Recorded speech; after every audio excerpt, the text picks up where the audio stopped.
Here in the valley of my mid-50s, I try not to get into a swivet over my occasionally faulty memory.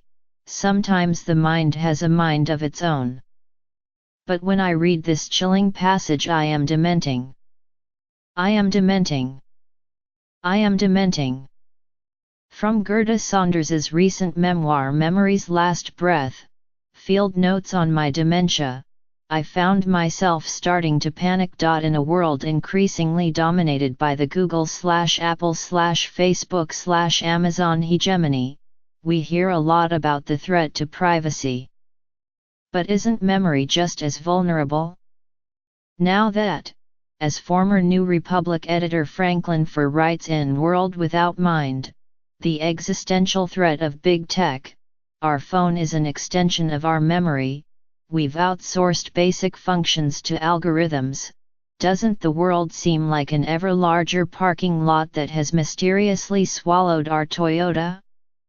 Don't we all wish, now more than ever, that acquaintances came equipped with their own previously on this series trailer? Mr. Furr and Ms. Saunders aren't the only writers on this beat. Recent books by Robert Sapolsky, Michael Lemonick, Felicia Yap, Emily Barr, Dale Bredesen, Val Emmach, Oliver Sacks and Elizabeth Rossner, among others, have addressed the theme of non-historical memory. Last July alone, more than a dozen books specifically about the topic, most of them self-published, were released. You'd expect the themes of amnesia or powers of recall to be prevalent in thrillers or in memoirs by trauma survivors or over-beveraged rock stars, but even literary fiction is getting in on the act. In Rachel Khong's sly, diaristic Goodbye, Vitamin, a 30-year-old who moves back home learns she has to care for a dementing father who has started leaving his pants in trees. In Alyssa Nutting's outrageous sex comedy Made for Love, a woman on the lam from her tech pioneer husband discovers that he has implanted a chip in her brain that allows him to download all her experiences. The majority of the recent or upcoming books about the topic, though, are non-fiction works that take a prescriptive approach to memory loss.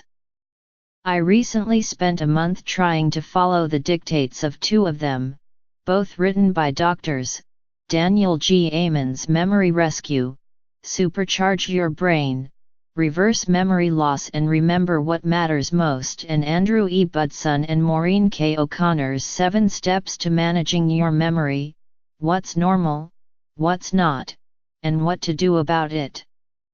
The first thing I noticed about these two workbook-type tomes is, because they're not intended to be read straight through, they repeat information so frequently as to render a reader frantic about his mental health. I kept wanting to ask Dr. Amen, a physician with his own chain of clinics, didn't you pimp turmeric 10 pages ago?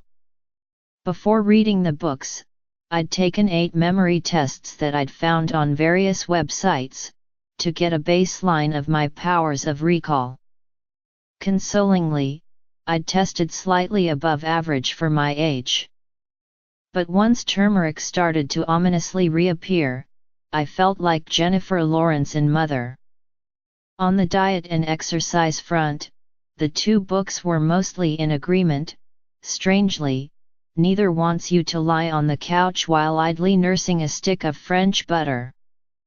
But take heart, both books want you to eat a little dark chocolate each day.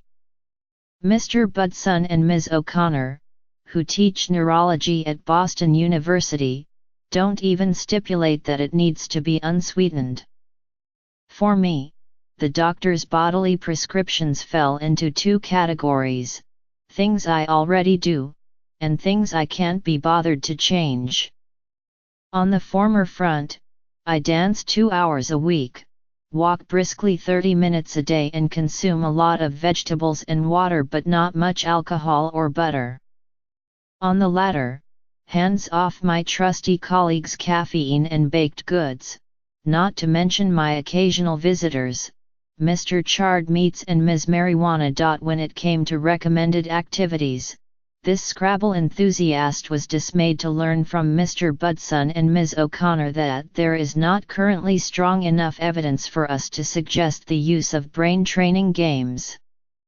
Rather, they encourage you to learn new skills or information while being social. To this end, I took an Iyengar yoga class. I chatted up a friend about the recent Mayweather-McGregor boxing bout. I had a CVS employee show me how to use a price scanner, and a church employee tell me what an undercroft is. "Are we in the undercroft now?" I asked him. "Yes, we're in the undercroft," he told me. I felt like I'd wandered into a young adult novel about hot, troubled teens who foil the time-space continuum. In a similar vein, Dr. Amen encourages you to undertake various activities while using your non-dominant hand.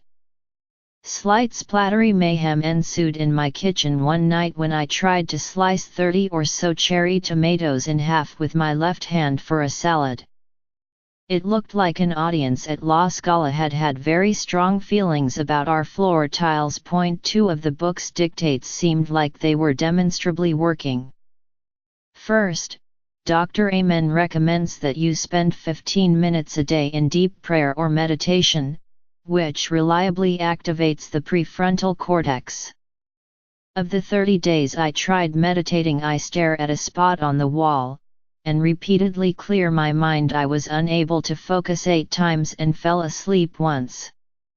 But 2 of the sessions led to the most productive work days I've had all year. I also noticed good results with memorization techniques wherein you create images in your mind. One of these is a rhyme that runs, 1 is a bun, 2 is a shoe, 3 is a tree, and so on up to 10. Thus, if given a list of words to memorize that starts Sally, Smoky, Desperate, I'd first imagine All in the Family co-star Sally Struthers bursting from a hot dog bun, then a pair of shoes being barbecued, and then a tree whose roots spell out "Kill me now." Equally effective was imagining walking through our apartment and finding the 10 words, in groups of 2 or 3, in various rooms. So, I'd imagine opening our front door and finding Sally Struthers, on fire, playing a non-speaking juror on Law and Order. When I retook the 8 online memory tests a month later, my scores mostly went up about 10%. I muffed one test, but, during it, a fly had landed on my keyboard, confirmation of my suspicion that I don't have a retention problem, but occasionally I have an attention one. In the end, I will probably keep meditating. I will definitely keep imagining 1970s sitcom stars emerging from breadstuffs.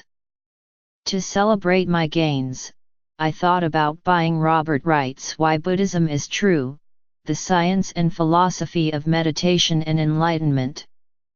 But, given my attention deficit, the better bet might be Mike McCormack's much-lauded novel Solar Bones, about an Irishman ruminating, Molly Bloom style, on his whole life. It's written as one sentence.